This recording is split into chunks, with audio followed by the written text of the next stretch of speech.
السلام علیکم ورحمۃ اللہ وبرکاتہ۔ اعوذ باللہ من الشیطان الرجیم، بسم اللہ الرحمن الرحیم۔ اللہم وفقنا لما تحب وترضى واجعل عاقبۃ امورنا خیرا ولا تکلنا الی انفسنا طرفۃ عین ابدا۔ رب ادخلنی مدخل صدق واخرجنی مخرج صدق واجعل لی من لدنک سلطانا نصیرا۔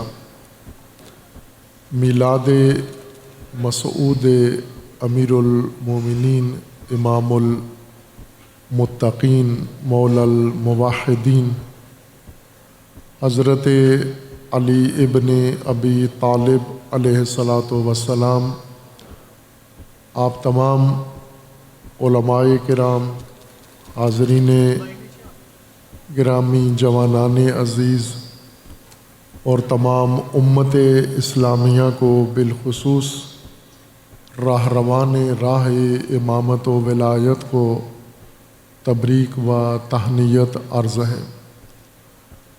اور اسی طرح رسول اللہ صلی اللہ علیہ وآلہ وسلم کے فرمان گرامی کے مطابق، جس میں حضرت نے فرمایا انا و علی ابوا ہذہ الامہ، میں اور علی اس امت کے باپ ہیں۔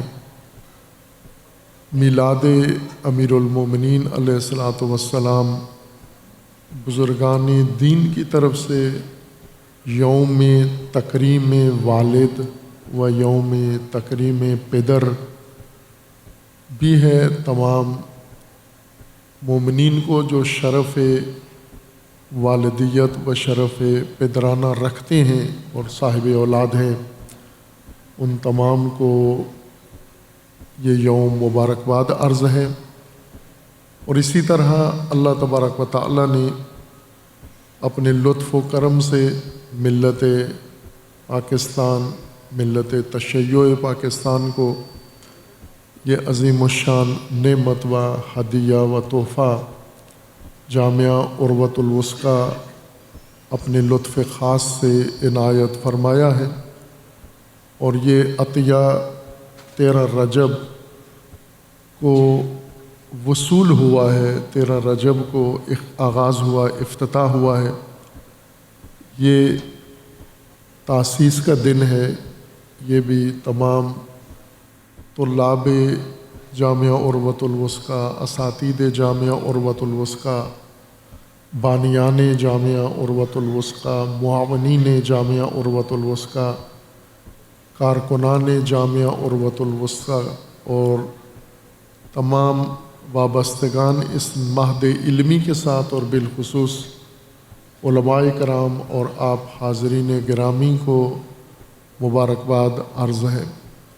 الحمدللہ اللہ تبارک و تعالیٰ نے توفیق عنایت فرمائی اور آج یہ عظیم الشان اجتماع کانفرنس علماء کرام، جوانان عزیز، دانشمندان و دانشوران اور امت اسلامیہ کے مختلف طبقات اور نمائندگان اس میں تشریف فرما ہیں، جس میں اہل سخن نے آپ کو نظم و نثر میں کانفرنس کا موضوع بھی سنایا ہے، بیان فرمایا ہے۔ اور اسی طرح مناسبت آج کے یوم میلاد و مولود کی مناسبت سے بھی آپ کے ایمان کو تازہ کیا ہے۔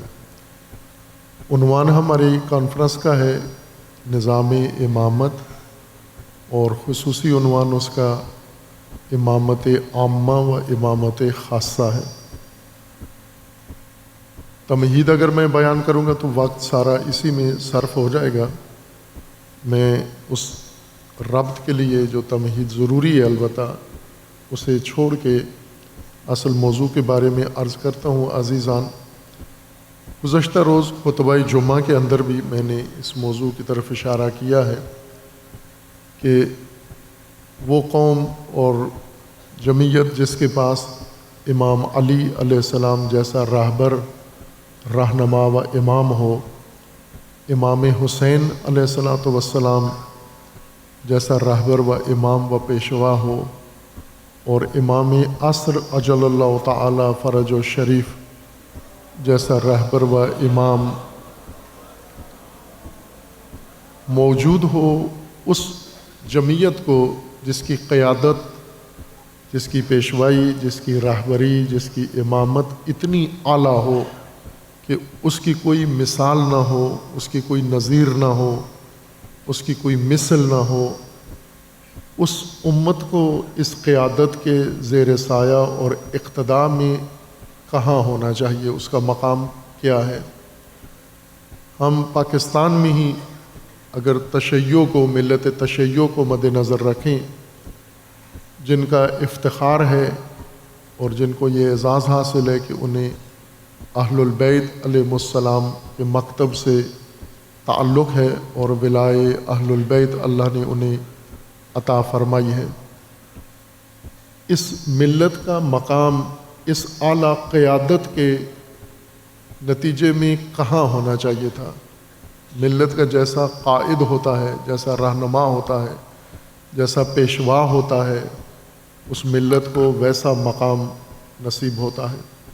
پاکستان میں مختلف جمعیتیں، مذہبی مسلک اور ادیان قائم ہیں، موجود ہیں، قومیتیں موجود ہیں، نظریے موجود ہیں، اور مختلف شناخت کے لوگ پاکستان میں مذہبی و غیر مذہبی بنیادوں پر موجود ہیں۔ ہر ایک کی ایک اپنی قیادت ہے، موجودہ قیادت اور بنیادی قیادت۔ یہ سب کے سب آج یہ محاسبہ کر سکتے ہیں کہ ہم کس مقام پہ کھڑے ہوئے ہیں۔ جیسا ہمیں رہبر نصیب ہوا ہے، اس کے شایع نشان آج امت و ملت کا مقام ہے، یا اس رہبر کے شایع نشان وہ مقام نہیں ہے۔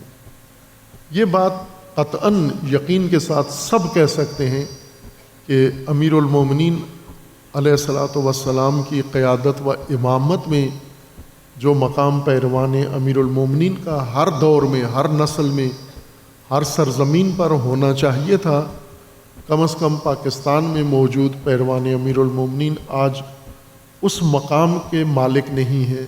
اجتماعی طور پر، سماجی طور پر، سیاسی طور پر، معیشت کے طور پر، ملت کے لحاظ سے، قوم کے لحاظ سے اس مقام سے بہت دور ہیں، اس مقام کے نزدیک بھی نہیں ہیں۔ کیوں نہیں ہیں؟ اس کی کئی وجوہات ہیں۔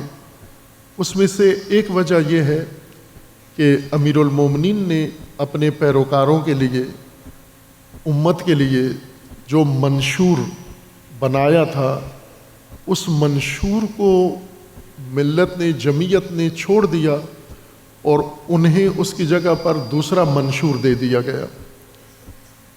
خطبات جمعہ میں، ہمارے خطبہ دوم میں اس وقت باس ہماری امیر المومنین علیہ الصلوۃ والسلام کے حکمتوں کے حوالے سے، حکمت امیر المومنین زیر باس ہے، اور اس میں حکمت نمبر 117 زیر باس ہے، اور اس مناسبت سے یہ گفتگو ہوئی تھی کل جمعہ کے وقت، جمعہ کے خطبہ میں۔ امیر المومنین کا فرمانا تھا کہ ہلاک فی رجلان، میرے بارے میں، میرے اندر اور میرے متعلق دو قسم کے لوگ ہلاک ہو گئے ہیں اور ہلاک ہو جائیں گے، ایک غالی اور دوسرا قالی، مبغض قالی اور ایک محب غالی۔ اسی حکمت کی مناسبت سے میں نے یہ عرض کیا تھا کہ پاکستان میں تشیع کو ان دو طبقات نے مصروف رکھا ہوا ہے، انگیج رکھا ہوا ہے، غالی اور ناصبی نے۔ امیر المومنین سے محبت کے نتیجے میں غلو کرنے والے، اور امیر المومنین سے بغض کی وجہ سے نفرت کرنے والے، امیر المومنین کے دشمنوں سے اور اہل البیت کے دشمنوں سے محبت کرنے والے۔ یہ دو گروہ فعال ترین طبقات ہیں پاکستان کے اندر۔ ممبر ان کے اختیار میں ہے، یا غالیوں کے اختیار میں ہے، یا ناصبیوں کے اختیار میں ہے۔ میڈیا ان کے پاس ہے، وسائل ان کے پاس ہیں، جمعیت بانٹی ہوئی ہے انہوں نے، آدھی جمعیت پاکستان کی ناصبیوں نے مصروف کی ہوئی ہے اور آدھی غالیوں نے اور پھر شیعہ بیچ میں جب آتا ہے ان دو طبقات کے بیچ میں، تو شیعہ بھی مجبور ہو جاتا ہے یا غالیوں کے چھیڑے ہوئے موضوعات میں وقت صرف کرے، اظہار نظر کرے، ان کی حمایت کرے یا مخالفت کرے یا تنقید کرے یا تردید کرے یا تصدیق کرے، اور یا پھر ناسبیوں کے جوابات میں شیعہ مصروف ہو جاتا ہے۔ یعنی پاکستان کے اندر اس وقت ہم ہر طبقاتی سطح پر دیکھیں تو ہم یا غالیوں کے چھیڑے ہوئے موضوعات میں مصروف ہیں یا ناسبیوں کے چھیڑے ہوئے موضوعات میں مصروف ہیں۔ اور یہ ایک نسل کی بات نہیں، جب مجھے اپنا یاد آتا ہے شعور جب پیدا ہوا اور مذہبی دنیا کے موضوعات چھڑے، وہ مجالس میں جاتے تھے، علماء ذاکرین کے مجالس سنتے تھے، پھر اس کے بعد علماء کی محفلوں میں بیٹھتے تھے، اور پھر عوامی عکس العمل دیکھتے تھے، تو یہی دو باتیں اس وقت آپ بزرگ جو ہیں میری عمر کے یا میری عمر سے بڑے، انہیں یاد ہوگا کہ اس وقت غالی اور ناسبی کی اصطلاح نہیں تھی۔ اس وقت جو زیادہ باتیں تشیع کے اندر چھڑی ہوئی تھیں وہ شیخی اور خالصی دو اصطلاحیں ہوتی تھیں، کہ ایسے لوگ تھے جو شیخی سلسلہ ان کو کہا جاتا تھا، یعنی غلوف جو کرتے تھے، اور ان کے مقابلے میں جو دوسرے تھے وہ خالصی طبقہ کہا جاتا تھا، دوسرے طبقات جنہیں بعد میں مقصر کہنے لگے لوگ۔ اس وقت یہ دو طبقات بڑی شدت کے ساتھ ممبروں پہ ان کا ذکر ہوتا تھا، تذکرے ان کے ہوتے تھے، رد و تردید ان کی ہوتی تھی، اور تشیع مکمل مشغول تھا شیخی مذہب اور خالصی مذہب میں، یا ایک کی تائید میں دوسرے کی تنقید میں، اس کی تائید میں دوسرے کی تنقید میں، یا اسی میں سارا وقت شیخی خالصی میں۔ یہ ہمارا جو نوجوانی و جوانی گزری وہ شیخی خالصی کی جنگ دیکھتے ہوئے گزری۔ جن اساتید کے ہم پڑھتے تھے جن کے پاس وہ بھی عملاً فعال نہیں تھے، لیکن نجی محفلوں میں مدرسے کے اندر انہی موضوعات پہ بحث کرتے تھے، اور طلبہ دیکھ کر متاثر ہوتے تھے، ہم خود انہی سے متاثر ہوتے کہ شیخی کون ہیں اور ان کے نظریات کیا ہیں، خالصی کون ہیں اور ان کے نظریات کیا ہیں۔ اسی طرح آج موجودہ دور میں یہی بحث آج بھی شروع ہے، البتہ اور بہت سارے موضوعات کے ساتھ۔ سیاسی موضوعات ہیں، جمہوریت ہے، آمریت ہے، فلاں جماعت ہے، فلاں پارٹی ہے، انتخابات ہیں، الیکشن ہیں، اور اس طرح بہت ساری چیزیں چھڑی ہوئی ہیں جن کے اندر پاکستان کی عمومی جمعیت مصروف ہے، اور شیعہ بھی اسی کے اندر مصروف ہے ذہنی طور پر۔ آپ اپنے موبائل کھول کے دیکھ لیں، ان موبائلز کے اندر جو آپ کو میسج ملتے ہیں، جو کلپس آتے ہیں، جو آپ فارورڈ کرتے ہیں، جو آپ تک پہنچتے ہیں، وہ کن موضوعات کے بارے میں ہیں۔ جو کلپس آپ کے سسٹم میں جن گروپوں میں آپ بیٹھے ہوئے ہیں انہوں نے ہی موضوعات چھیڑے ہوئے ہیں، اور ہم ان موضوعات کو یا سنتے ہیں یا اس میں فعال حصہ بھی لیتے ہیں ہم۔ اس کا مطلب یہ ہے کہ تشیع کو جو موضوعات سوچنے کے ہیں، جو موضوعات پڑھنے کے ہیں، جو موضوعات بیان کرنے کے ہیں، جو موضوعات سمجھنے کے ہیں، وہ تشیع نے اپنے ائمہ سے نہیں لیے، اپنے پیشوا سے نہیں لیے، اپنے مقتدا سے نہیں لیے، بلکہ دوسرے حاشیے کی جمعیتوں نے ان کے لیے موضوعات چھیڑے ہیں، اور یہ ان موضوعات میں لگے ہوئے ہیں، اور آپ دیکھیں عرصہ گزر گیا ہے۔ اس میں نے ایک مثال بھی دی تھی، مجھے یاد ہے نجفی صاحب سامنے تشریف فرما ہیں، ان کے دوست، یہ اس مجلس میں موجود تھے مسجد کے اوپر۔ اس وقت یہی 13 رجب کا پروگرام تھا، اور اسی میں نے یہ گفتگو کی تھی کہ مثال دی تھی کہ ہم نے جامعہ میں پودے لگوائے، ان میں سے کچھ پودے بڑھ گئے 2-3 سال کے اندر، اور کچھ پودے وہیں رہے جتنے جب لگائے گئے تھے، جتنا قد ان کا تھا ویسے ہی تھے۔ تو اس چیز نے مجھے پریشان کیا، تو میں اس کھوج میں تھا کہ یہ جو پودے نہیں بڑھ رہے کیوں نہیں بڑھ رہے۔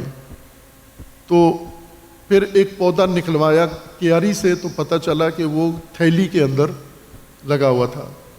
اس کے بعد جتنے پودے رکے ہوئے تھے رشت ان کی گروتھ نہیں ہو رہی تھی وہ سارے نکلوائے، تو وہ مالی نے تھیلی سمیت زمین کے اندر لگائے ہوئے تھے کیاری میں. وہاں سے میں نے یہ مثال دے کر یہ بات کی کہ پودے کا تو راز مجھے سمجھ میں آ گیا کہ کیوں پروان نہیں چڑھ رہا، پرورش نہیں پا رہا، رشد نہیں کر رہا، نشو و نما نہیں کر رہا، چونکہ تھیلی کے اندر ہے. لیکن ہماری جو جمعیت ہے، قوم ہے، یہ کیوں رشد نہیں کر رہی؟ شیعہ پاکستان کے اندر ان 70-78 سالوں میں رشد کہاں کی ہے؟ 70 سالہ 78 سالہ تشیع کتنا ہونا چاہیے، کتنا مضبوط ہونا چاہیے، کتنا تنوع ہونا چاہیے، کتنا تناور ہونا چاہیے، کتنا پھلدار ہونا چاہیے، کتنا سایہ دار ہونا چاہیے، کتنے اس کا بنیادی انفراسٹرکچر کتنا ہونا چاہیے، اس کے پاس اداراتی نظام کتنا ہونا چاہیے، اس کے پاس آگے اپنا معیشتی نظام کیسا ہونا چاہیے، تعلیمی نظام اس کا کتنا ہونا چاہیے تھا 70 سالوں میں 80 سالوں میں. جب اس پہ غور کرتے ہیں تو پودے سے بھی زیادہ افسوسناک حالت اپنے مکتب و ملت و قوم کی ہمیں نظر آتی ہے. یعنی اس سے یہ محسوس ہوا کہ وہ بھی کسی تھیلی میں لگے ہوئے ہیں، کسی تھیلی میں ڈال کر ان کو بھی لگا دیا گیا ہے، رشد نہیں کر رہے. اور وہ تھیلی اس وقت میں نے کہا تھا فرقہ واریت ہے، کہ ہمیں جن فرقوں کے ساتھ ہم مشغول کر دیا گیا ہے، جن کو ہم کاؤنٹر کرتے ہیں، جن کا ہم مقابلہ کرتے ہیں، جن کے جوابات دیتے ہیں، انہوں نے بہت گھٹیا سطح کی باتیں چھیڑ کر ہماری ساری توانائی اس میں مصروف کر دی ہے. اور ہم اصل امام صادق علیہ الصلوۃ والسلام کا جو منشور تھا،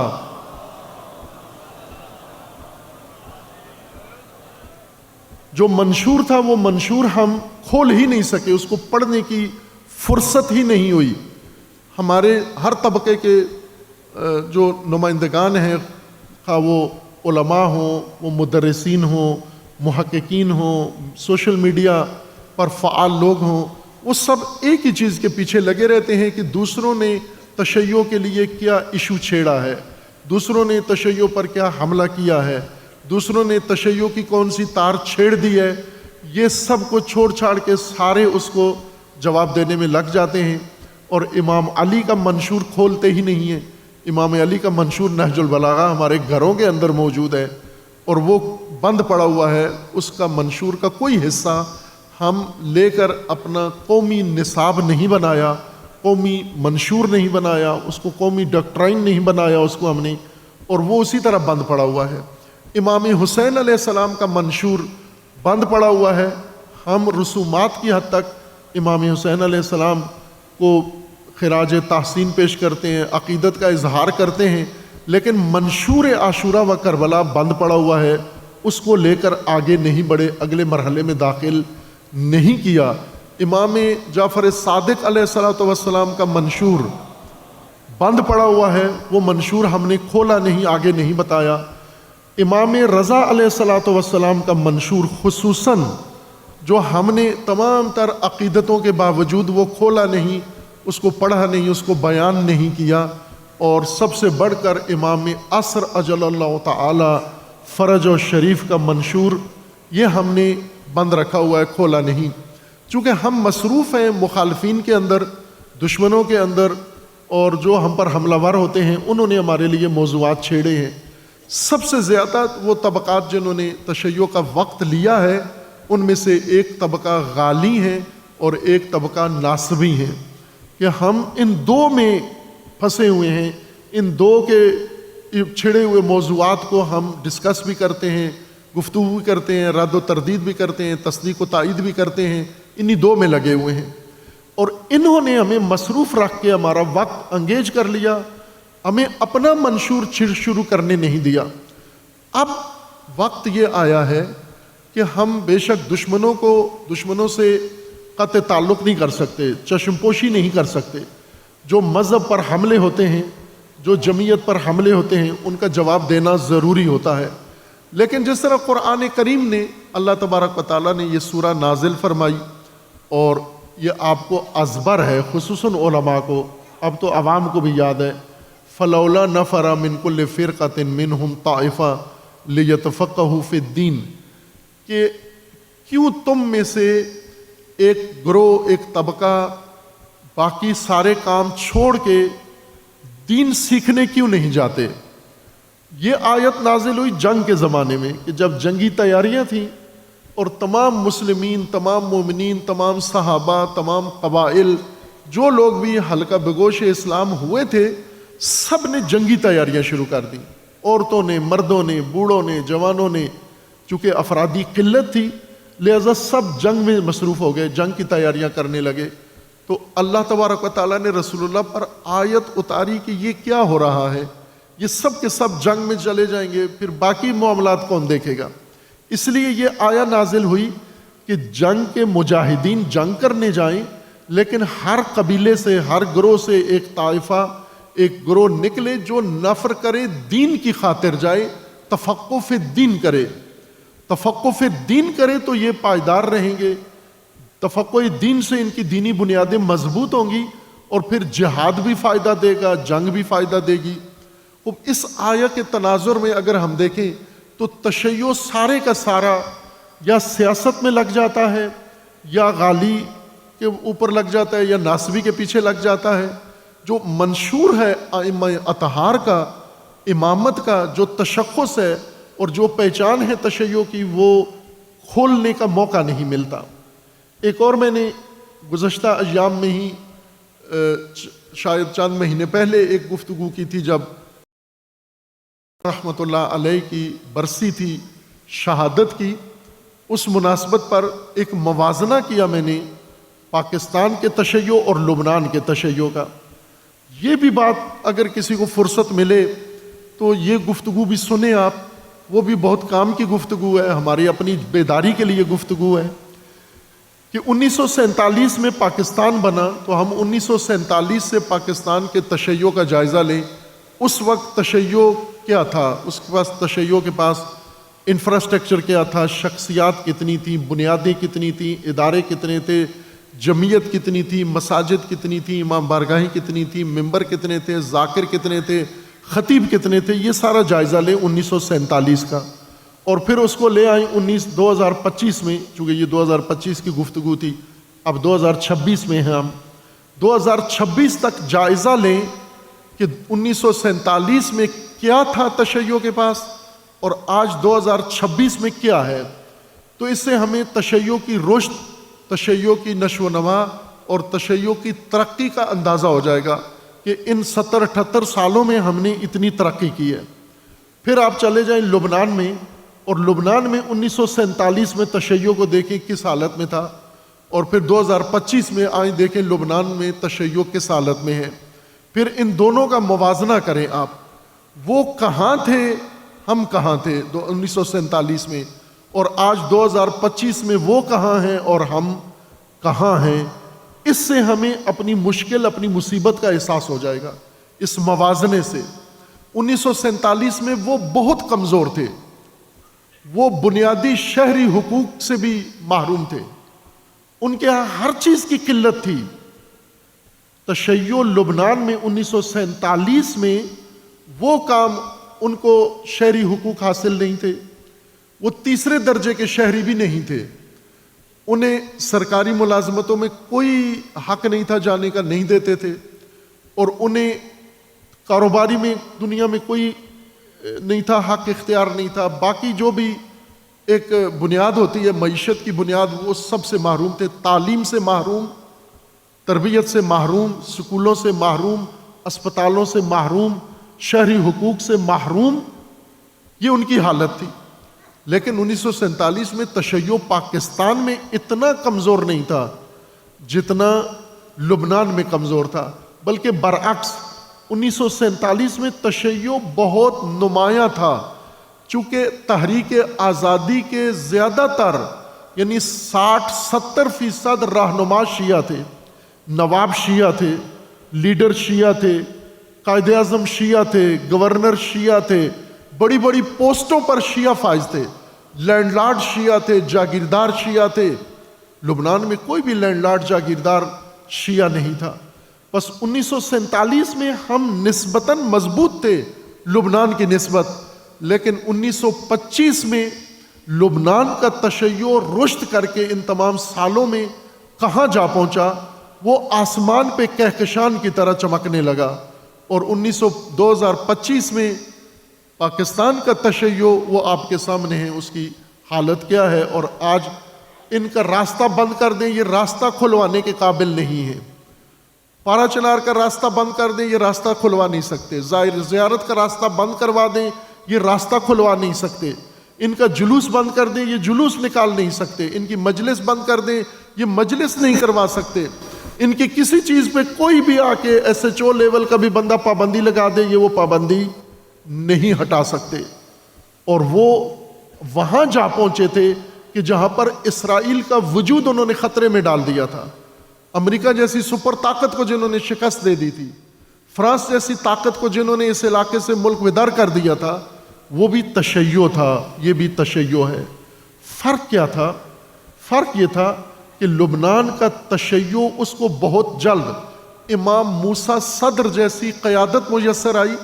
امام موسیٰ صدر نے ان کو غالیوں، ناصبیوں، فلاں فلاں فلاں وہابیوں کے چکر سے نکال کے منشور علی و منشور امام حسین ان کے سامنے رکھ دیا، اور انہوں نے اپنے رہبر سے وہ منشور پڑھ لیا، لے لیا، اور اس کے اوپر چل پڑے، اور چند سالوں کے اندر مشرق وسطیٰ کی سب سے بڑی فیصلہ کن طاقت میں تبدیل ہو گئی۔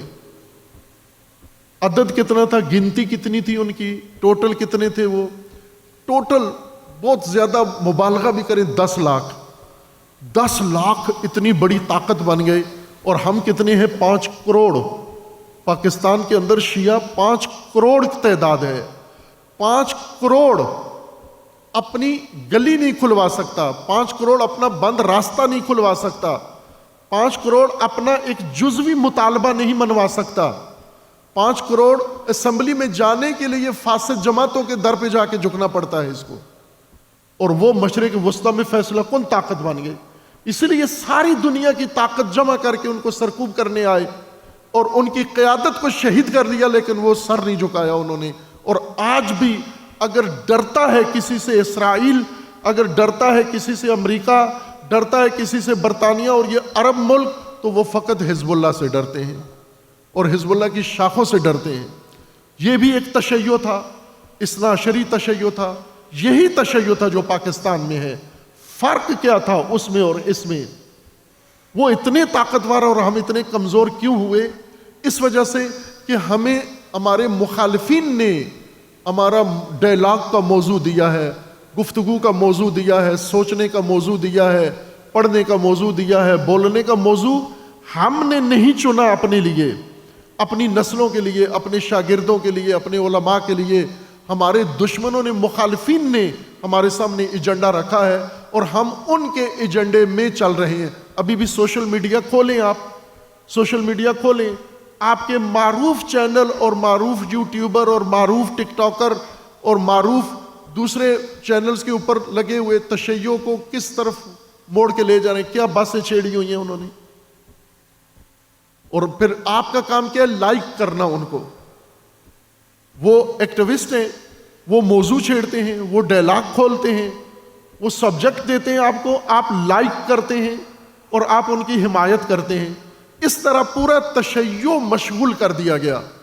اب مقابلہ شروع ہو گیا ہے، ایک جگہ بیٹھے ہوئے پوڈ کاسٹ ہو رہی ہے، اور اختلافی موضوعات اور فرقہ وارانہ موضوعات، وہ پوسٹ کر رہا ہے، وہ کر رہا ہے، اس کے لائک کرنے والے، اس کے سبسکرائبر اتنے ہو گئے، اس کے اتنے ہو گئے، یہ چینل چھا گیا، وہ چینل ہار گیا، یہ چینل۔ تشیع کو کہاں لے کے چلے گئے ہیں عزیزان؟ اگر پاکستان کا تشیع جو خصوصیات کے لحاظ سے پاکستانی پوری قوم، صرف شیعہ نہیں، پاکستان کا سنی، پاکستان کا شیعہ، پاکستان کا غیر مسلم، بعض ایسی خصوصیات پاکستانی قوم کے اندر ہیں جو پوری دنیا کے کسی قوم میں نہیں ہے۔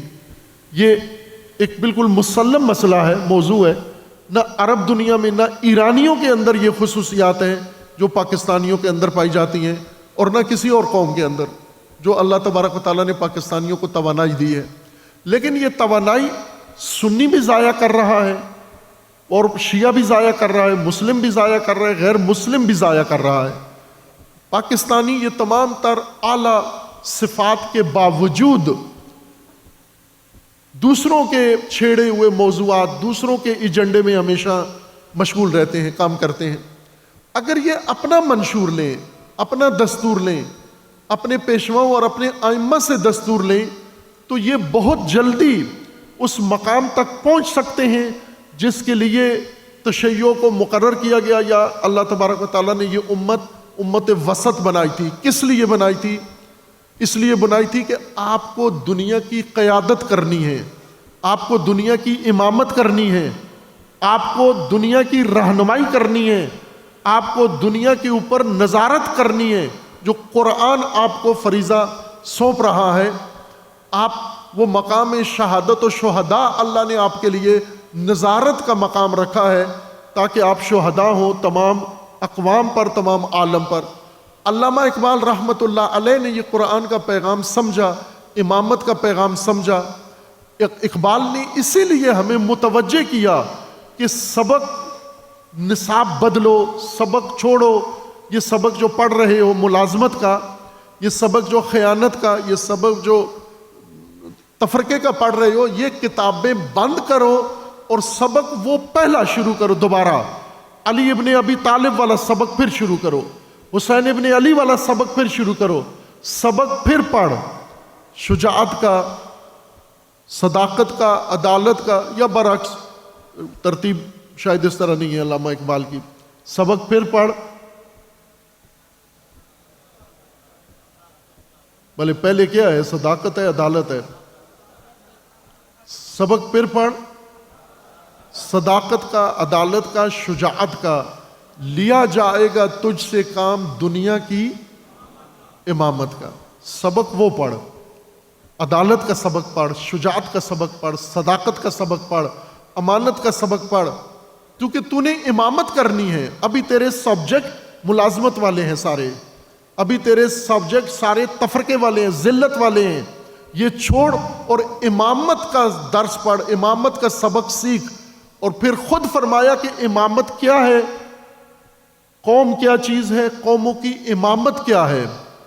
اس کو بھلا کیا جانے 2 رکعت کا امام جو ملازم ہے، اسے کیا پتا امامت کیا ہے؟ امامت کیا ہے کہ میں بتاتا ہوں تجھے۔ تو نے پوچھی ہے امامت کی حقیقت مجھ سے، حق تجھے میری طرح صاحب اسرار کرے۔ ہے وہی تیرے زمانے کا امام برحق جو تجھے حاضر و موجود سے بیزار کرے، جس میں تو ملوث ہو گیا ہے، جس میں تو کھب گیا ہے، جس میں تو غرق ہو گیا ہے، جس میں تو ڈوب گیا ہے، جس میں تو مست ہو گیا ہے، اس سب سے تجھے نکال کر اس حاضر و موجود سے تجھے بیزار کرے۔ ہے وہی تیرے زمانے کا امام برحق جو تجھے حاضر و موجود سے بیزار کرے۔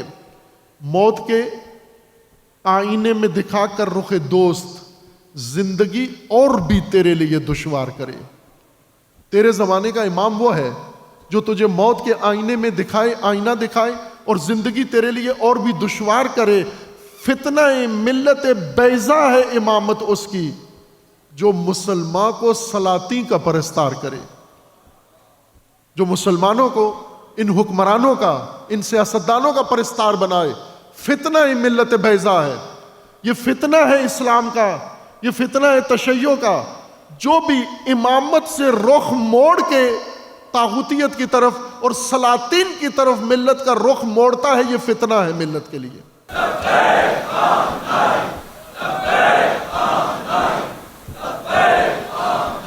موضوع امامت، ائمہ کا مکتب امامت ہے، امام علی کا راستہ امامت، جو امام ہے اس کا راستہ امامت ہے۔ امام کا راستہ تو جمہوریت نہیں ہے، امام کا راستہ ملوکیت نہیں ہو سکتا، امام کا راستہ آمریت نہیں ہو سکتا، امام کا راستہ غلامی نہیں ہو سکتا، امام کا راستہ ذلت نہیں ہو سکتا۔ امام کا راستہ امامت ہے۔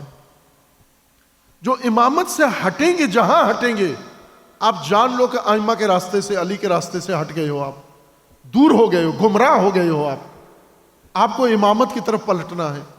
امامت کا موضوع ہے جو شیعہ کو چھیڑنا ہے اور باقی دنیا کو مجبور کرنا ہے کہ وہ امامت پہ آ کے ڈائلاگ کریں، امامت پہ مکالمہ کریں، امامت پہ گفتگو کریں، امامت پہ موضوع کریں، موضوع پہ بات کریں، امامت پہ اشکال کریں، امامت پہ اعتراض کریں، امامت پہ جواب دیں۔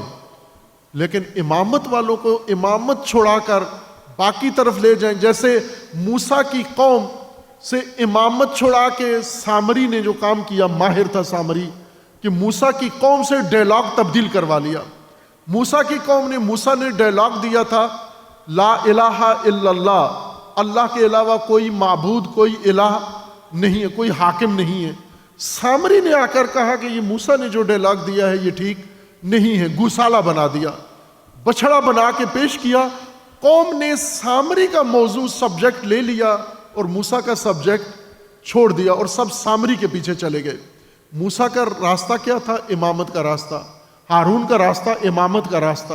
اس لیے رسول اللہ نے تشبیہ تمام ائمہ و انبیاء میں سے اپنی اور مولا علی کی تشبیہ موسیٰ و ہارون کو تشبیہ دی، اس لیے کہ امامت کا یہ جوڑی، یہ امامت کی خوبصورت جوڑی، ایک موسیٰ اور ایک ہارون، ایک ولی اور ایک ان کا نائب، یہ اللہ کی طرف سے دونوں منسوب ہوئے.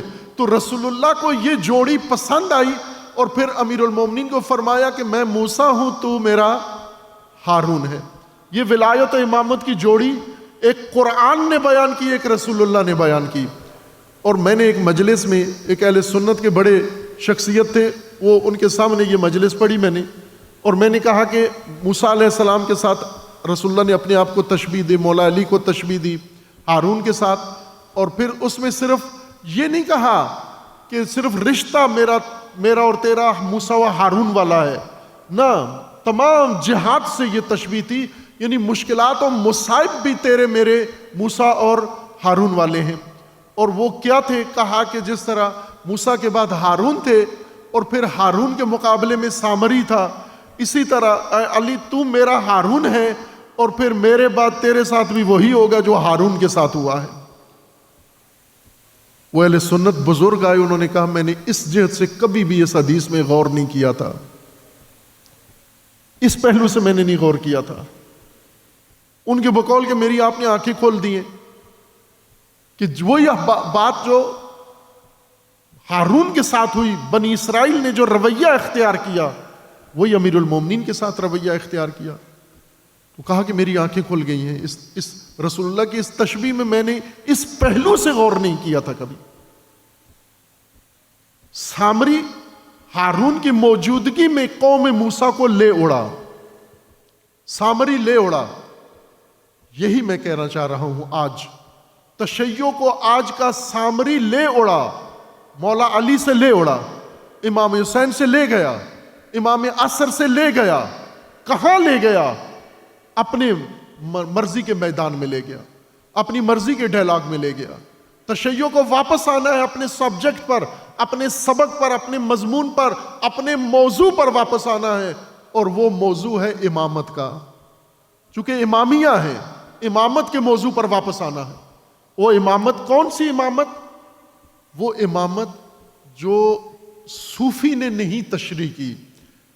آج جو امامت تشیع کے ہاں زیادہ سٹیجوں پہ بیان کی جاتی ہے، وہ صوفی مسلک کی امامت ہے، تشیع کی امامت نہیں ہے. صوفی امامت اور شیعہ امامت میں یہ فرق ہے. شیعہ امامت سے مراد، میری چونکہ شیعہ معتقد ہے اس امامت کے، ورنہ مراد کہنا چاہیے درست مجھے قرآنی امامت. قرآن نے امامت کا جو تصور دیا ہے، حضرت ابراہیم خلیل علیہ السلام کو اللہ تبارک و تعالیٰ نے فرمایا انی جاعلک للناس اماما، اور حضرت ابراہیم نے تقاضا کیا ومن ذریتی، میری ذریت سے بھی امامت ہو. تو اللہ نے فرمایا کہ تیری ذریت میں بھی امامت ہے، لیکن تیری ذریت کا ظالم اس منصب تک نہیں آئے گا. امامت تیری ذریت میں ہوگی لیکن کوئی ظالم نہیں آ سکتا اس منصب تک. یہ قرآنی امامت ہے. امامت اماماً للناس، بشریت کا امام آپ کو بنایا، انسانیت کا امام آپ کو بنایا، یہ قرآنی امامت ہے. لیکن صوفی امامت کیا ہے؟ صوفی امامت یہ ہے کہ امام اس کو کہتے ہیں جس کے اندر روحانی طاقت ہو، جس کا اللہ کے ساتھ رابطہ ہو، زمین پہ اس کا کوئی اختیار نہ ہو، زمین پہ صرف اس کی معنویت ہو. اس کے پاس جائیں وہ دعا کرے، دعا مستجاب ہو جائے، وہ بچہ مانگے بچہ پیدا ہو جائے، شادی کی دعا کروائیں شادی ہو جائے، کاروبار کی دعا کرائیں کاروبار میں برکت ہو جائے، صحت کی دعا کرائیں شفا مل جائے. جو آپ کے لیے دعائیں کرے، جو آپ کے لیے شفاعت کرے، جو آپ کو روحانی فیض دے، اس کو امام کہتے ہیں، اس کو قطب کہتے ہیں، اس کو ولی کہتے ہیں۔ یہ صوفی امامت ہے۔ عزیزان، رسول اللہ نے غدیر میں جو امامت دی تھی وہ یہ نہیں کہا تھا کہ پہلے میری دعائیں قبول ہوتی تھی ابھی علی کی دعائیں قبول ہوں گی، بلکہ یہ فرمایا تھا کہ پہلے تمہارا اختیار میرے پاس تھا، اب تمہارا اختیار علی کے پاس ہے۔ یہ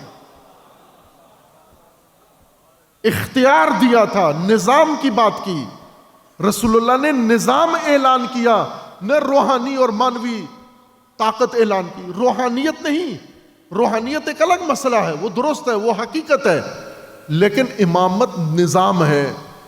حضرت زہرا سلام اللہ تعالی علیہا نے اس مصیبت میں، اس بحران میں امت کو بٹھا کر ایک ایسا ان کو درس دیا، لیکچر دیا۔ وہ اتنا لمبا خطبہ ہے کہ وہ آج اگر قرات بھی کریں تو کم از کم گھنٹہ ڈیڑھ گھنٹہ اس کو صرف پڑھنے میں لگتا ہے۔ اتنی دیر بی بی نے وہاں پر خطبہ دیا، جبکہ بحران اور حالات ایسے نہیں تھے کہ ان موضوعات پہ خطبہ دیا جائے۔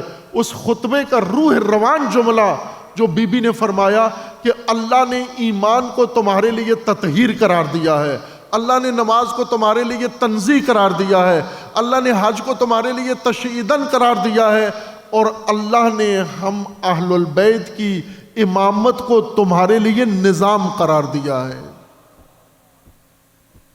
ہمیں نظام بنا دیا ہے تمہارے لیے، ہم نظام کی حیثیت رکھتے ہیں تمہارے لیے۔ تم نظام امامت سے دور ہو گئے ہو۔ حکومتیں تو چلا لو گے، چلا رہے ہیں، ساری دنیا حکومت چلا رہی ہے۔ مودی حکومت چلا رہا ہے، طالبان حکومت چلا رہے ہیں، عرب حکومتیں چلا رہے ہیں، یورپی حکومت چلا رہے ہیں، پاکستان میں جس کو بھی موقع دو حکومت چلا لیتا ہے۔ صرف حکومت چلانا تو امامت نہیں ہے عزیز من، امامت ایک نظام ہے، شہری نظم و نسق کوئی بھی قائم کر سکتا ہے، لیکن بشریت کو اس نقطے سے لے کر اللہ تک فقط امام پہنچا سکتا ہے۔ بشریت کا رہنما فقط خدا نے یہ بنایا ان کو۔ بشریت اماماً للناس، حکومت تو نمرود بھی چلا رہا تھا، اس کی حکومت میں کوئی مشکلات نہیں تھی، حکومت ٹھیک چلا رہا تھا، لیکن شرک تھا، گمراہی تھی۔ امامت نظام ہے۔ صوفی امامت میں امامت عقیدہ ہے، امامت مانوی و روحانی مقام ہے، امامت ایک ملکوتی چیز ہے۔ اور آج کے شیعہ کے ممبروں پہ یہی ملکوتی امامت ہی بیان نہیں ہوتی، یہی امامت بیان ہوتی ہے۔ اللہ نے زمین پر نظام بنا کر امامت کو اتارا اور ائمہ کو زمین کا وارث بنایا اور اہل زمین کا صاحب اختیار بنایا۔ امام صاحب اختیار ہوتا ہے۔ اس امامت سے ہم دستبردار ہو گئے۔ جو طاغوت برسر اقتدار آیا، ہم نے دلیلیں گھڑی، ادھر ادھر سے مقدسات کو جمع کر کے لوگوں کو لے کے طاغوت کے در پر چلے گئے۔ تاریخ پڑھیں آپ، امام صادق علیہ السلام کے زمانے میں بنو امیہ کمزور ہو گئے اور بنو عباس اقتدار میں آ گئے شیعوں کی مدد سے۔ تاریخ پڑھیں آپ، اہل علم ہیں الحمدللہ، تاریخ پڑھیں یہ کس نے کیا یہ کارنامہ؟ بنو امیہ کو کمزور کس نے کیا؟ بنو امیہ کو ختم کس نے کیا؟ ابو مسلم خراسانی نے۔ ابو مسلم خراسانی شیعہ کمانڈر، شیعہ فوج، ایک کوفہ کا کمانڈر، ایک خراسان کا کمانڈر۔ یہ تشیعوں کے دو بڑے علاقے تھے، یہاں سے دو بڑی فوجیں تشکیل پائیں۔ ابو سلمہ نے کوفہ میں اور ابو مسلم نے خراسان میں لشکر تشکیل دیا، اور بنو امیہ کا آخری بادشاہ مروان حمار اس کو جنگ کے میدان میں قتل کر دیا اور اقتدار لے کے بنو عباس کو دے دیا۔ یہ تشیعوں کا کردار تھا۔ چونکہ امامت نہیں سمجھی تھی، طاغوت کی خدمت کر دی، ناخواستہ طاغوت کی خدمت کر دی، ناخواستہ۔ اب آپ ذرا بنو امیہ اور بنو عباس کے جرائم، ائمہ اہل البیت کے خلاف دونوں کے جرائم دیکھیں کہ بنو عباس نے ائمہ پر زیادہ ستم کیا یا بنو امیہ نے ائمہ پر زیادہ ستم کیا۔ آپ جلدی فیصلہ نہیں کر پائیں گے، اور اگر نتیجے تک پہنچے تو یقیناً نتیجہ یہ نکلے گا کہ بنو عباس نے ائمہ پر زیادہ ظلم کیا۔ کربلا کا واقعہ بنو امیہ نے کیا ہے، لیکن جو بنو عباس نے کیا بعد میں آ کر، وہ بہت خوفناک داستان ہے۔ وہ تو صرف امام موسیٰ کاظم علیہ السلام کے ساتھ جو کچھ انہوں نے کیا، جس طرح سے جو رویہ اختیار کیا امام موسیٰ رضا علیہ السلام کے ساتھ جو کچھ کیا اور دیگر ائمہ کے ساتھ، بنو عباس ہی نے میدان ایسا تنگ کر دیا کہ امام عصر کو پردہ غیبت میں جانا پڑا۔ یہ بنو عباس کا کام تھا یہ، اور یہ بنو عباس کی تقویت کس نے کی؟ شیعہ نے کی۔ وہ شیعہ جو امامت سے دور ہو کر اور طاغوتیت کے دروازے پہ چلا گیا۔ عزیزان، امامت کا موضوع کھولنا، امامت کا موضوع چھیڑنا، امامت کے موضوع کے اوپر بات کرنا، یہ فریضہ ہے آپ کا۔ امامت کو چھڑوا کر ہم سے غلو اور ناسبیت کو ڈائلاگ بنا کر ایک رسمی قومی ڈائلاگ بنا دیا گیا ہے۔ ڈائلاگ ہمارا تشیع کا امامت ہے۔ جس قوم نے امامت کو موضوع چھیڑا، امام خمینی نے امامت کا موضوع چھیڑا، اپنی قوم پہ نتیجہ لے لیا۔ لبنان میں امامت کا موضوع چھیڑا، نتیجہ لے لیا۔ جس قوم نے بھی امامت کا موضوع چھیڑا، بالآخر امامت کا راز پا لیا۔ اگر نہیں ملا تو اللہ نے یا امام موسیٰ صدر بھیج کر ان کو امامت سمجھا دی، یا روح اللہ خمینی بھیج کر ان کو امامت سمجھا دی۔ اللہ بھیج دیتا ہے کسی کو، معلم امامت کو بھیج کے امامت کا سبق پڑھوا دیتا ہے۔ علامہ اقبال کو امامت سمجھانے کے لیے بر صغیر میں بھیجا، نہیں سمجھی ہم نے، لیکن اب تو وقت آ گیا ہے کہ ہم امامت کو اصلی موضوع بنائیں اپنا۔ امامت تشیع کا موضوع ہے۔ امامت کے باب میں یہ جو عنوان کانفرنس کا ہے، امامت عامہ و امامت خاصہ، امامت کے نظام کو سمجھنے کے لیے یہ ایک بہت اہم بنیادی موضوع ہے۔ یہ اصطلاح رائج ہے، ہر چند پاکستان میں نہیں ہے، ممبر کے مجالس کا موضوع نہیں ہے امامت عامہ و خاصہ، یہ درسی لوگوں کا موضوع ہے، اور علم کلام میں کسی جگہ بات آتی ہے اور علم فقہ میں بعض جگہ۔ زیادہ اہل سنت یہ موضوع استعمال کرتے ہیں، امامت خاصہ و امامت عامہ۔ تین تفسیریں ہیں امامت خاصہ و عامہ کی۔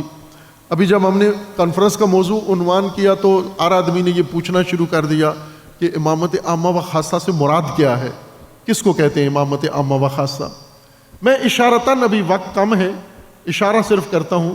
امامت عامہ اہل سنت کے ہاں زعامت مسلمین، زعامت سیاسی سماجی زعامت کو، یعنی حکومت کرنے کو، امت کی رہنمائی کرنے کو، امت کی پیشوائی و سرپرستی کرنے کو اہل سنت کے ہاں امامت عامہ کہا جاتا ہے۔ اور مسجد کی امامت، جماعت کی امامت، یہ امامت خاصہ ہے۔ یہ اہل سنت کی اصطلاح ہے کہ امام مسجد ہیں اگر آپ، تو یہ امامت خاصہ ہے، محدود چھوٹی امامت، اور ایک بڑی امامت، عام امامت، کلی امامت، کھلی امامت، جو عامت المسلمین کی سرپرستی اور حکومت مراد ہے اس سے، کہ یہ امامت سیاسی اور امامت عامہ ہے۔ شیعہ کے ہاں بھی یہ اصطلاح رائج ہے امامت عامہ و خاصہ کی، لیکن بہت خاص حلقوں کے اندر ہے، اور خصوصاً بعض محققین نے یہ اصطلاح استعمال کیا ہے، اور مراد ان کی فلسفی یا علم کلام کی اصطلاح سے لی گئی ہے۔ علم کلام میں امور عامہ و الہیات، الہیات بالمعنی الاخص و الہیات بالمعنی العام، ایک یہ اصطلاح ہے۔ ایک اصطلاح علم کلام میں امور عامہ اور الہیات یا امور خاصہ کہہ لیں آپ۔ امور عامہ سے مراد وہی فلسفی باتیں ہیں، خلقت کی باتیں ہیں، خالق کی باتیں ہیں، اور ہستی شناسی، وجود شناسی، کائنات بننے کے جو نظام ہے، یہ امور عامہ کہلاتے ہیں۔ علت و معلول کی بات، سبب و مسبب کی بات، اور اس طرح کے جو فلسفی اور کلامی مشترک امور ہیں، جو نظام ہستی کے بارے میں، وجود کے بارے میں باتیں ہیں، ان کو متکلمین امور عامہ کہتے ہیں۔ آپ علماء کرام، مدرسین ہیں، اساتید ہیں، آپ نے علم کلام پڑھا ہوا بھی ہے، پڑھایا ہوا بھی ہے، اور امور عامہ بھی پڑھائے ہوئے ہیں اور امور خاصہ بھی پڑھائی ہوئے ہیں، یعنی الہیات بھی پڑھائی ہوئے ہیں۔ مخصوصاً ابھی جو کتابیں موجود ہیں ان میں امور عامہ نکال دیے ہیں، جیسے الہیات ہے، جناب آغا سبحانی حفظہ اللہ کی کتاب ہے الہیات، اس میں امور عامہ ہٹا کے الہیات بالمعنی الاخص ہے یہ۔ لیکن جو کشف المراد ہے، علامہ ہلی کی کتاب، خواجہ نصیر الدین طوسی کی کتاب، اس میں یہ دونوں امور ہیں، امور عامہ اور الہیات دونوں ہیں۔ امور عامہ میں وجود کی بات ہے، ہستی کی بات ہے، قواعد فلسفی ہیں اور کلی باتیں ہیں، قاعدہ الواحد ہے، قاعدہ علیت ہے، قاعدہ سببیت ہے، اور یہ قاعدے ہیں۔ اور جو اس بات وجود خدا ہے، اس بات وحدانیت خدا ہے، اس بات معاد ہے، اس بات نبوت ہے، اس بات امامت ہے، یہ الہیات ہیں، یہ امور خاصہ ہیں، وہ امور عامہ ہیں۔ اس بنیاد پر شیعہ بعض علماء کی اصطلاح ہے یہ کہ امامت عامہ سے مراد امامت کی کلی باتیں ہیں، عام باتیں، کہ امامت کیوں ضروری ہے، امامت کی دلیل کیا ہے، امامت کی تعریف کیا ہے، امامت کی حد کیا ہے، امامت کے اختیارات کیا ہیں، امامت کا دائرہ کیا ہے، امامت کا معنوی پہلو کیا ہے، امامت کا زمینی پہلو کیا ہے، خلق کے ساتھ کیا رابطہ ہے، خالق کے ساتھ۔ یہ کسی خاص امام کی بغیر جو امامت کی عام باتیں ہیں، ان کو امامت عامہ بعض شیعہ علماء نے یہ اصطلاح تشریح کی ہے، یا یہ اصطلاح انہوں نے قائم کی ہے۔ اور امامت خاصہ سے مراد امام علی علیہ السلام کی امامت، امام حسن علیہ السلام کی امامت، امام حسین علیہ السلام کی امامت، یعنی مصادی کے امامت کی باس امامت خاصہ ہے، اور کلی باتیں امامت کی، موضوع امامت کی، وہ امامت عامہ ہے۔ اہل سنت کے نزدیک امامت عامہ یعنی سیاسی زعامت، عوامی سرپرستی، کلی امامت، اور امامت مسجد امامت خاصہ ہے۔ شیعہ علماء کے نزدیک یہ مشہور قول نہیں ہے، شیعہ علماء کے بعض علماء کا قول ہے، دوسرا بعض میں ابھی ذکر کروں گا، جو محقق شیعہ علماء کا قول ہے وہ ابھی ذکر کروں گا، لیکن کچھ علماء شیعہ نے امامت کی یہ بات تشریح کی ہے، امامت عامہ اور امامت خاصہ کی۔ لیکن جو اہل تحقیق ہیں، محقق علماء شیعہ، انہوں نے خصوصاً حضرت امام رضا علیہ السلام کی حدیث ہے جو بہت ہی ناب حدیث ہے، بہت ہی ناب حدیث ہے، اس کے اوپر میں نے کافی گفتگو کی ہے۔ مجھے یاد ہے شاید کراچی میں ایک عشرہ بھی میں نے اسی حدیث امامت پر پڑھا ہے، اور یہاں جامعہ میں بھی مجھے یاد ہے جہاں تک یہاں بھی اس کی تشریح کی ہے، جس میں امام علیہ السلام کی دو حدیثیں معروف ہیں۔ ایک حدیث سلسلۃ الذہب ہے جو نیشاپور میں امام نے بیان فرمائی تھی اپنے سفر میں، اور دوسری حدیث مرو ہے۔ مرو میں یہی جو مشہد ہے، اسی کا ایک گاؤں کا نام مرو ہے، جہاں کے تعلق رکھنے والے مروی کہلاتے ہیں۔ مرو سے گزر کے جاتے ہیں آگے توس کی طرف، توس کے پڑوس میں یہ گاؤں تھا، اب سارا مل کر مشہد بن گیا ہے۔ مرو کے مقام پر جب امام پہنچے، امام رضا علیہ السلام، تو امام علیہ السلام نے گھوڑے پر سوار تھے اور لوگ استقبال کے لیے آئے ہوئے تھے، رش تھا، بھیڑ تھی، اور امام کے گرد لوگ تھے۔ امام علیہ السلام کے پاس لوگ آتے، ایک شخص سے امام نے پوچھا کہ یہاں کے لوگ، توس کے لوگ، خراسان کے لوگ، مرو کے لوگ آج کل کس موضوع پہ باتیں کرتے ہیں؟ کیا موضوع چھڑا ہوا ہے؟ موضوع الیوم کیا ہے؟ آج کا موضوع کیا ہے جس پر سارے مل کے بحث و گفتگو کرتے ہیں؟ تو اس شخص نے امام علیہ السلام کو جواب دیا کہ حضور، یہاں خراسان اور توس میں اس وقت سب سے زیادہ جو بحث کی جا رہی ہے، باتیں کی جا رہی ہیں، وہ امامت کے بارے میں کی جا رہی ہیں۔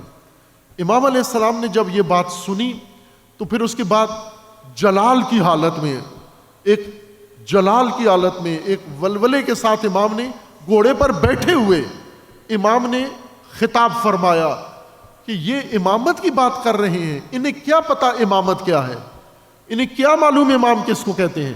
پھر اس کے بعد امام علیہ السلام نے امامت کی تشریح کی، اور پھر اس کے بعد امام کے اوصاف بیان کیے۔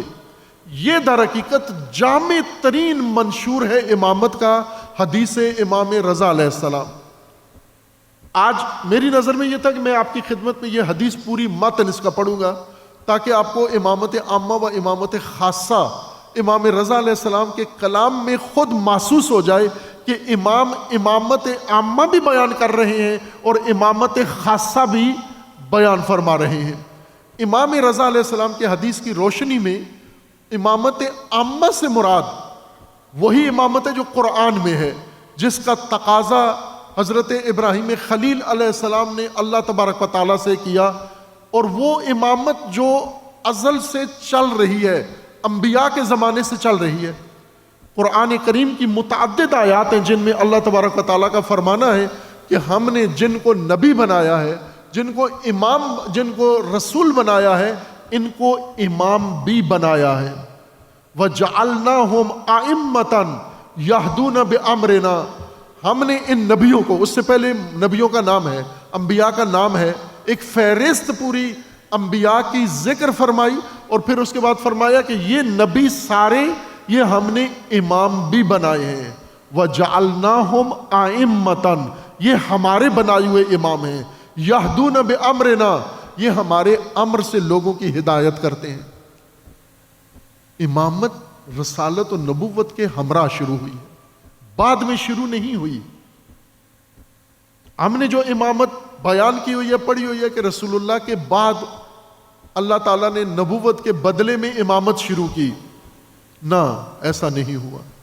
رسول اللہ کے بعد ختم نبوت کے بدلے میں امامت کا آغاز نہیں ہوا، بلکہ رسول اللہ خود بھی امام تھے، خاتم الانبیاء خود بھی امام تھے، خاتم الانبیاء سے پہلے کے انبیاء بھی امام تھے، حضرت مسیح امام تھے، حضرت موسیٰ امام تھے، اور حضرت نوح امام تھے، حضرت ابراہیم امام تھے، اور جتنے بھی آدم سے لے کر خاتم تک جتنے انبیاء آئے ہیں ان کو امامت بھی اللہ نے عطا کی ہے۔ نبوت و امامت ساتھ ساتھ اللہ تبارک و تعالیٰ نے، قرآن کا حکم ہے کہ ہم نے ان کو ائمہ بنایا ہے، امامت کرنا ان کا کام ہے۔ رسالت و نبوت کے بھی فرائض ہیں، لیکن امامت بھی ان کے منصب میں سے ایک فریضہ امامت کا ہے۔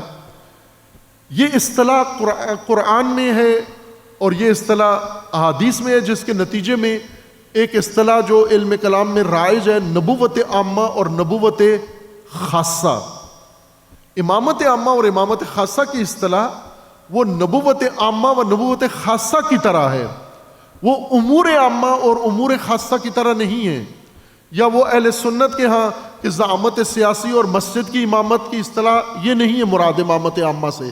جس طرح نبوت عامہ سے مراد تمام انبیاء کی نبوت مراد ہے، نبوت خاصہ سے مراد فقط خاتم الانبیاء صلی اللہ علیہ وآلہ وسلم کی نبوت مراد ہے۔ نبوت خاصہ یعنی رسول اللہ کی نبوت، نبوت عامہ تمام انبیاء کی نبوت، اور اس پر ایمان رکھنا ضروری ہے۔ اگر نبوت عامہ پر ایمان نہیں ہے، کوئی شخص رسول اللہ کو نبی مانتا ہے، خاتم الانبیاء بھی مانتا ہے، لیکن عیسیٰ مسیح کو نبی نہیں مانتا، موسیٰ علیہ السلام کو نبی نہیں مانتا، نوح علیہ السلام کو نبی نہیں مانتا، ابراہیم علیہ السلام کو نبی نہیں مانتا، قرآن کے حکم کے مطابق یہ مسلمان نہیں ہے۔ آپ کو رسول اللہ کی نبوت پر اعتقاد رکھنا ہے، لیکن تمام انبیاء کی نبوت کا بھی اقرار کرنا ہے۔ جس طرح تمام انبیاء کی نبوت کا اقرار نبوت عامہ ہے، وہ اعتقاد ہے اور مسلمان ہونے کی شرط ہے، اسی طرح امامت عامہ میں تمام ائمہ جو اللہ نے امام بنائے ہیں، جن کو امام کا اختیار دیا ہے، جنہیں امام کے لیے کوالیفائی کیا ہے، جنہیں امام کا منصب دیا ہے، ان سب کی امامت کو ماننا امامت عامہ ہے، اور اثنا عشر 12 اماموں کی امامت کو ماننا امامت خاصہ ہے۔ یہ 12 امامت خاصہ، ان کی امامت پر اعتقاد امامت خاصہ ہے۔ یوں نہیں کہ آپ 12 ائمہ کو مان کے یہ کہو کہ ہم شیعہ ہو گئے، ہم مسلمان ہو گئے، جس طرح رسول اللہ کو نبی مان کر سمجھو کہ ہم مسلمان ہو گئے۔ نہیں، آپ کو بنی اسرائیل کے سارے انبیاء کو بھی نبی ماننا ہوگا، آپ کو قرآن میں جتنے انبیاء کا ذکر ہے ان سب کو بھی نبی ماننا ہوگا۔ اگر ان کو نبی نہیں مانے تو آپ مسلمان نہیں ہیں۔ بنی اسرائیل نے ایک بہت ہی عجیب و غریب دین، من گھڑت، خود ساختہ، خود سے بنا کر لوگوں کو پیش کیا، جس کو قرآن نے بار بار ذکر کیا ہے۔ اس میں انہوں نے یہی کہا تھا کہ ہم ہر نبی کو ماننے پر پابند نہیں ہیں، ہم صرف اسی نبی کو مانیں گے جو بنی اسرائیل میں آیا ہے، جو بنی اسرائیل سے جس کا تعلق نہیں ہے اسے ہم قبول نہیں کرتے، اسی لیے رسول اللہ کو نبی نہیں مانا۔ یہ بنی اسرائیلی دین ہے کہ جو بنی اسرائیل میں سے نبی ہوں گے وہ نبی ہیں، لیکن جو بنی اسماعیل میں سے ہوں گے، جو عربی نبی ہوں گے، وہ نبی نہیں ہے۔ قرآن فرماتا ہے نا، نبی جس کو اللہ نے جس کو چاہا منصب نبوت دے دیا، اور پھر قرآن میں یا آسمانی کتابوں میں اس کی نبوت کا ثبوت دے دیا۔ آپ کو یہ نہیں دیکھنا وہ بنی اسرائیلی ہے یا اسماعیلی ہے، وہ نبی ہے اللہ کا، آپ کو ماننا ضروری ہے۔ نبوت عامہ اسی کو کہتے ہیں، لیکن بنی اسرائیل نبوت عامہ کو تسلیم نہیں کرتے تھے، صرف بنی اسرائیل کے انبیاء کو مانتے تھے، بنی اسرائیل کے علاوہ کسی کو بھی نہیں مانتے تھے۔ بلکہ پھر جب ضد میں آئے تو عیسیٰ مسیح کو بھی ماننا چھوڑ دیا، جبکہ وہ بنی اسرائیل میں سے تھے۔ ضد میں جب آئے تو ان کو بھی نبی نہیں مانا، یہود نے ان کو نہیں مانا، نصارہ نے مان لیا، یہود نے نہیں مانا۔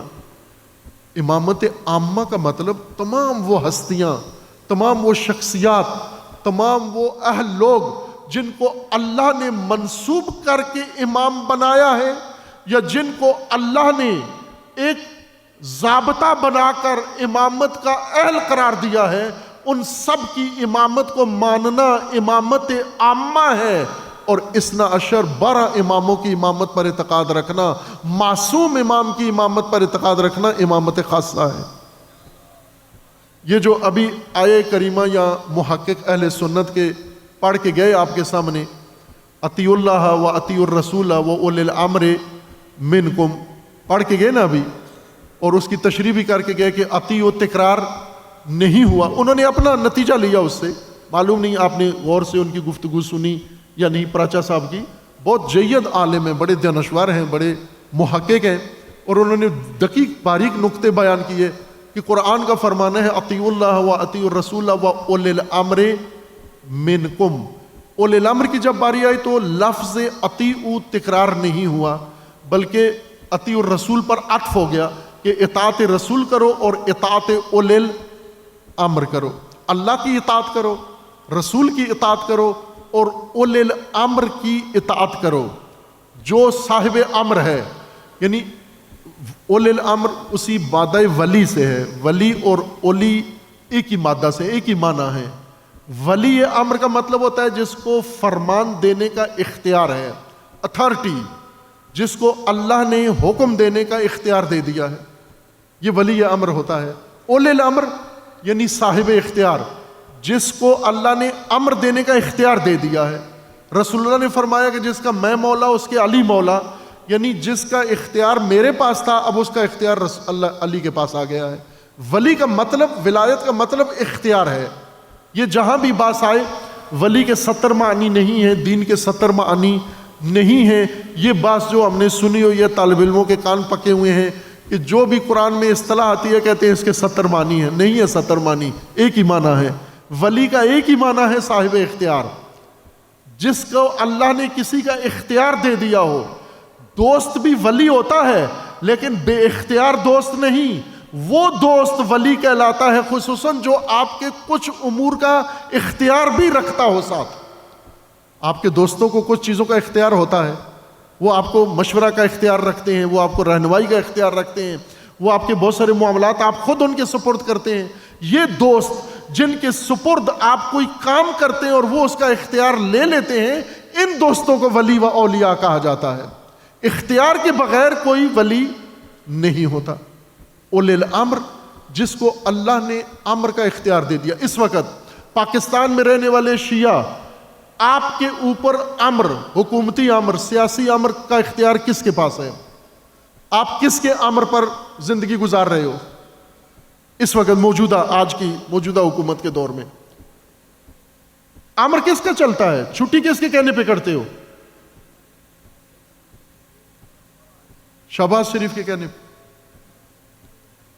ابھی وہ کہتا ہے کہ سردیوں کی چھٹیاں 1 مہینہ ہو گئی، آپ نے 1 مہینہ چھٹیاں کر دی، تو امر کس نے دیا چھٹی کا؟ وزیر اعظم نے۔ وزیر اعظم کے امر پر آپ عمل کر رہے ہو۔ جو کام بھی وزیر اعظم یہ کہے، وزیر اعظم وہ کہے، وزیر اعظم پارلیمنٹ سے بل بنوائے، پھر آ کے وزیر اعظم نوٹس جاری کرتے ہیں، تو یہ امر ہے۔ یہ امر کی اتھارٹی جس کے پاس ہے وہ ولی امر ہے۔ اسی کو وہ اہل سنت محقق ثابت کر رہے تھے کہ پارلیمنٹ بھی کسی کو امر کا اختیار دے دے تو وہ ولی امر ہو جاتا ہے. قوم کسی کو الیکشن کے ذریعے اختیار دے دے تو وہ امر ولی امر ہو جاتا ہے. لیکن شیعہ اعتقاد یہ ہے کہ نہ، اس طرح سے کوئی ولی امر نہیں ہوتا، چونکہ امر کا اختیار منحصر اللہ میں ہے. اللہ جس کو اختیار دے وہ ولی امر ہوتا ہے. اللہ جس کو اختیار دے. خوب آج شیعوں کو امر کون کرے؟ شیعوں کو امر کرنے کا اختیار اللہ نے کس کو دیا ہے؟ پارلیمنٹ میں تو وزیر اعظم کو دے دیا ہے، اقوام متحدہ نے فلاں کو دے دیا ہے، فوج نے فلاں کو دے دیا ہے. آپ کے اللہ نے آج کی اس پاکستانی نسل کے اوپر امر چلانے کا اختیار کس کو دیا ہے؟ کسی کے پاس ہے یا نہیں ہے؟ اگر نہیں ہے تو اس کا مطلب ہے آپ کو اپنے حال پر چھوڑ دیا گیا ہے. اپنے حال پر جو چھوڑ دے وہ اللہ نہیں ہے. اپنے حال پر امت کو جو چھوڑ دے وہ رسول نہیں ہے. اپنے حال پر جو امت کو جو چھوڑ دے وہ امام نہیں ہے. اسی لیے تو رسول اللہ نے دنیا سے رخصت ہونے سے پہلے ولی امر مقرر کیا. میں جا رہا ہوں اور میرے جانے کے بعد ایک آدھے دن کا بھی وقفہ نہ ہو. جس کا میں مولا تھا اس کا علی مولا ہے. آدھے دن کا بھی وقفہ نہ ہو. یہ نہ کہ آپ کو سوچنا پڑے کہ کون ہے اس کے بعد ہمارا ولی. وہ ولی اللہ نے مقرر کر دیا ہے. اور علی کے بعد ولی اللہ نے مقرر کر دیا ہے. امام حسن کے بعد ولی اللہ نے مقرر کر دیا ہے. امام حسین کے بعد ولی اللہ نے مقرر کر دیا ہے. اور 12ویں ولی تک اللہ نے ولی مقرر کر دیا ہے. اور 12ویں کی غیبت کے بعد بھی آپ کو اپنے حال پہ نہیں چھوڑا گیا. فقیہ کو آپ کا ولی مقرر کیا گیا ہے.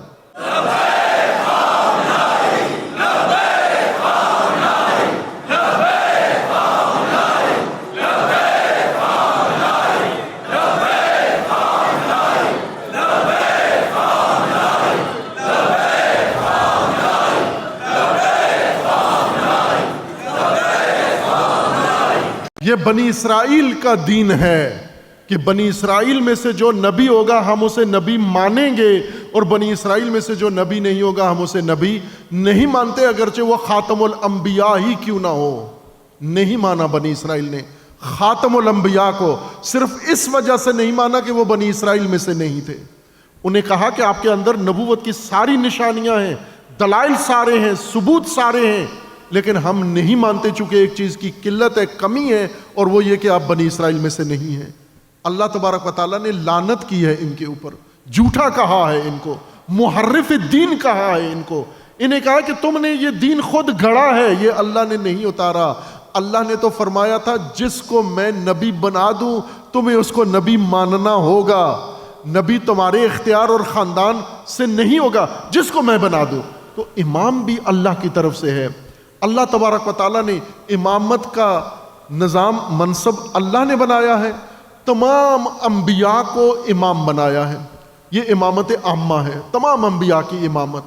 تمام انبیاء کی نبوت عامہ ہے. تمام انبیاء کی امامت عامہ ہے. اور رسول اللہ کی نبوت خاصہ ہے. اور رسول اللہ کی آل 12 ائمہ کی امامت خاصہ ہے. لیکن ان کی نیابت میں، عصر غیبت میں، جو ان کے ولی امر ان کے نائب ہیں، اور اللہ نے ان کو اختیار امت کا دیا ہے، طاغوتوں سے لے کر ان کو دیا ہے، یہ بھی امامت عامہ میں شمار ہوتے ہیں. امامت عامہ کا یہ معنی ہے کہ ہر وہ ائمہ 12 کے علاوہ تمام وہ ہستیاں جن کو اللہ نے اختیار دیا ہے امت کی رہنمائی اور امت کی ہدایت اور امت کی سرپرستی. اور اللہ ان سے پوچھے گا بھی، اللہ پوچھے گا ان سے کہ ہم نے تو آپ کو یہ عہدہ دیا تھا، آپ نے امت کی رہنمائی کی یا نہیں کی. اس کے اوپر حدیثیں دیکھیں، 100 سے زیادہ حدیثیں ہیں. ان مجاری الامور بأید العلماء، امت کے تمام امور سب کے سب علماء کے ہاتھ میں ہیں. امام عصر نے یہ فرمایا تھا، من کان من الفقہاء سائنا علی نفسہ حافظا لدینہ مطیعا لامر مولاہ ومخالفا لہواہ فللعوام ان یقلدوہ. یہ امام فرما رہے ہیں کہ جو فقی سائنا لنفسہ ہو، جو اس معیار پہ پورا اترتا ہو. اور امام علیہ السلام نے محمد ابن مسلم کے بارے میں یہ فرمایا تھا کہ یہ میری طرف سے حجت ہے تمہارے اوپر، میں اللہ کی طرف سے حجت ہوں اور یہ میری طرف سے حجت ہے تمہارے اوپر. اس کے بعد کیا دلیلیں چاہیے آپ کو؟ کیا دلیلیں چاہیے؟ آپ شہباز شریف کی امامت مان لی بغیر کسی دلیل کے، لیکن ولی فقی کی دلیلیں ہوں بھی تو بھی ثابت نہیں ہے. یہ کیسا کج بنی اسرائیلی دین پڑھا ہے آپ نے؟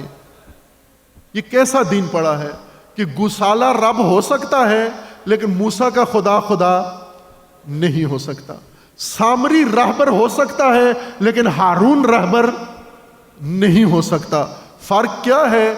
فرق یہ ہے کہ اس کو موسیٰ نے نامزد کیا ہے اور اللہ نے ہارون کو بنایا ہے نبی، اور یہ تمہاری مدد سے، تمہارے ہاتھوں سے، تمہارے زیورات سے تمہارے ساتھی سامری نے بنایا ہے. تو تمہاری مدد سے تمہارا سامری اگر گوسالہ بنائے تمہارا رب ہو سکتا ہے اور سامری تمہارا امام ہو سکتا ہے، لیکن اللہ کا بنایا ہوا ہارون تمہارا امام نہیں ہو سکتا. یہ بنی اسرائیل کی فاسد ذہنیت ہے. یہ بنی اسرائیلی ذہنیت ہے جس نے آ کر ہمیں امامت سے، نبوت سے بھی دور کیا اور خود ساختہ تعریفیں کر کے. اور عزیزان یہ بات ابھی جاری ہے، آج وقت ظاہراً زیادہ ہو گیا ہے، گزر گیا ہے، اوپر چلا گیا ہے، تھوڑا نماز کا وقت ہو گیا ہے. یہ بات جاری ہے. مقصد یہی تھا کہ ہم دشمنوں کے، مخالفین کے ڈائلاگ کو، مکالمے کو چھوڑیں. انہوں نے جو ہمیں انگیج کر لیا ہے، مصروف کر لیا ہے، ہمارے جوانوں کو، علماء کو، خطیبوں کو، علماء کو، محققین کو، ہر ایک کو. جس کو پوچھے تحقیق کس پہ کر رہے ہو؟ فلاں چیز پہ تحقیق کر رہا ہوں. کون سا موضوع؟ جو ناصبیوں نے چھیڑا ہے، جو غالیوں نے چھیڑا ہے. خب جو موضوع امام صادق نے چھیڑا ہے اس پہ کیوں تحقیق نہیں کرتے؟ جو رسول اللہ نے چھیڑا ہے اس پہ کیوں تحقیق نہیں کرتے؟ جو قرآن نے چھیڑا ہے اس پہ کیوں تحقیق نہیں کرتے؟ جو امام حسین نے دروازہ کھولا ہے اس پہ کیوں تحقیق نہیں کرتے؟ اور جس کے امام زمانہ منتظر ہیں اس پہ تحقیق کیوں نہیں کرتے؟ اس کے آج شیعہ کا ڈائلاگ کھولو، شیعہ کا مکالمہ کھولو، دنیا آئے اس موضوع کے اوپر آ کر گفتگو کرے. بھلے وہ اعتراض کریں گے آپ جواب دو ان کا، وہ اشکال کریں گے آپ جواب دو. کیوں؟ کہ امامت قرآنی موضوع ہے، امامت الہی موضوع ہے. امامت یوں نہیں کہ کسی نے حجرے میں بیٹھ کے یہ موضوع بنا لیا ہو، وحی کے ذریعے آسمان سے اترا ہے. اللہ تبارک و تعالیٰ نے یہ امامت کا نظام اتارا ہے اہل زمین کی ہدایت کے لیے. اہل زمین پر نجات کے علاوہ، امامت کے علاوہ نجات کا کوئی ذریعہ موجود نہیں ہے. اللہ تبارک و تعالیٰ ہم سب کو نظام امامت سمجھنے کی توفیق عطا فرمائے. اللہ تبارک و تعالیٰ ہم سب کو نظام امامت سمجھ کر نظام امامت کو نافذ کرنے کی توفیق عطا فرمائے. اللہ تبارک و تعالیٰ ہم سب کو امام عصر اجل اللہ تعالیٰ فرج و شریف کی امامت کے لیے میدان ہموار کرنے کی توفیق عطا فرمائے. اللہ تبارک و تعالیٰ ہم سب کو قرآن و اطرت کے دین کو سمجھنے کی توفیق عطا فرمائے. اور اللہ تبارک و تعالیٰ کی بارگاہ میں دعا گو ہیں، پروردگارہ آج یوم اللہ ہے، آج یوم میلاد امیر المومنین ہے. اس مقدس مولود کے صدقے پروردگارہ عالم اسلام کو ظلم و ستم سے نجات عطا فرما، امت مسلمہ کو بیداری و شعور عطا فرما، امت مسلمہ کو اتحاد و اتفاق کی توفیق عطا فرما، مملکت پاکستان کی حفاظت فرما، اس ملک کو اندرونی بیرونی دشمنوں کے شر سے محفوظ فرما، ملک کے ساتھ خیانت کرنے والوں کو رسوا فرما. پروردگارہ پاکستان کی ملت کو آپس میں اتحاد و اتفاق کی توفیق عطا فرما. پروردگارہ رہبر معظم انقلاب اسلامی کا سایہ دراز فرما، انقلاب اسلامی کو اندرونی بیرونی دشمنوں سے محفوظ فرما، انقلاب اسلامی کو انقلاب امام زمان سے متصل کرنے کی توفیق عطا فرما. اپنے ولی حق ولی اللہ العظم اجل اللہ تعالی فرج و شریف کا جلد از جلد ظہور فرما. ہمیں حضرت کے اعوان و انصار میں سے ہونے کی توفیق عطا فرما. آپ تمام علماء کرام، تمام معززین، مہمانان گرامی، دور نزدیک سے آئے ہوئے جوانان، سب کا شکریہ ادا کرتے ہیں اور دعا گو ہیں اللہ تبارک و تعالیٰ خیر و عافیت کے ساتھ آپ کو اپنے گھروں میں، آپ کو اپنے وطن میں، آپ کو اپنے شہروں میں صحت و سلامتی کے ساتھ پہنچائے انشاءاللہ. اپنی سلامتی کے لیے، اپنی مملکت کی سلامتی کے لیے، رہبر معظم کی سلامتی کے لیے، انقلاب اسلامی کی سلامتی کے لیے، اپنے ملک کی سلامتی کے لیے بلند آواز سے صلوات پڑھیے محمد و آل محمد پر.